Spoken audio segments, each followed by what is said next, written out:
জন্মই যেন আজন্মই পাপ।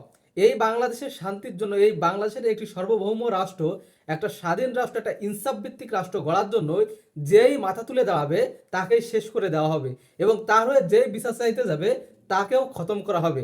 আর শহীদ শরীফ ওসমান হাদির হত্যার যে বিচারের দাবিতে হোটেল ইন্টারকন্টিনেন্টালের সামনে অবস্থান করেছিল ইনকিলাব মঞ্চের সদস্য সচিব আবদুল্লাহ আল জাবেরের নেতৃত্বে একটি কর্মসূচি, যেখানে শান্তিপূর্ণভাবে কর্মসূচিটা পালন করা হচ্ছিল এবং শহীদ শরীফ ওসমান হাদির এই বিচার কার্যের জন্য নিরপেক্ষতার জন্য জাতিসংঘের কাছে দেওয়া হয় এমনটাই দাবি তোলা হয়েছিল ডক্টর ইউনূসের কাছে। কিন্তু তারা এমন কিছুই করি নাই, উল্টা তাদের উপরে রাবার বুলেট সহ তাদের উপরে কাঁদুনি গ্যাস বা তাদের উপরে হামলা করে পুলিশ এবং জুমাকেও বুট দিয়ে পালানো সহ তাকেও হেনস্থ করা হয়েছে এবং সেখানে শান্তিপূর্ণ আন্দোলনকারী সবাইকে ছত্রভঙ্গ করে দেওয়া হয়েছে এবং এটা করছে কে? রাষ্ট্র।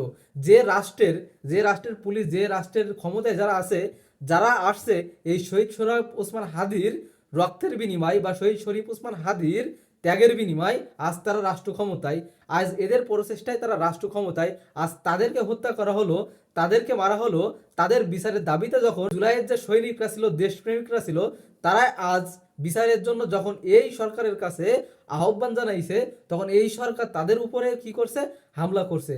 তাই এই দেশকে নিয়ে আসলে যে যাই করতে যাবে, ভালো কিছু করতে গেলে তাকে টানিয়ে নেওয়া হবে এবং তাকে দুনিয়া থেকে সরিয়ে দেওয়া হবে, কারণ এই রাষ্ট্রযন্ত্রের প্রত্যেকটা পদে পদে রয়েছে আওয়ামী দোসর। এবং যেখানে প্রফেসর ইউনূস বা ডক্টর ইউনূসের মতো, আমি কি বলবো, যে তিনি কি করছে আসলে কিছুই বুঝতে পারছি না।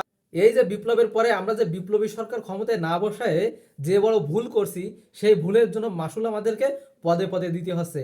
আরও যে সামনে কত জীবন চাই ইন্ট্রিয়াম, কারণ যারা এই আন্দোলনের সাথে জড়িত না, এই যে জুলাই গণ অভ্যুত্থানে বা এই যে বিপ্লবের সাথে জড়িত না না থাকার ফলে তাদেরকে আমরা ক্ষমতায় বসাইছি, যে কারণে তারা এই বিপ্লবটাকে দিন গেলি ধ্বংস করে দিচ্ছে এবং এই বিপ্লবীদেরকে মৃত্যুর মুখে ঠেলে দিচ্ছে।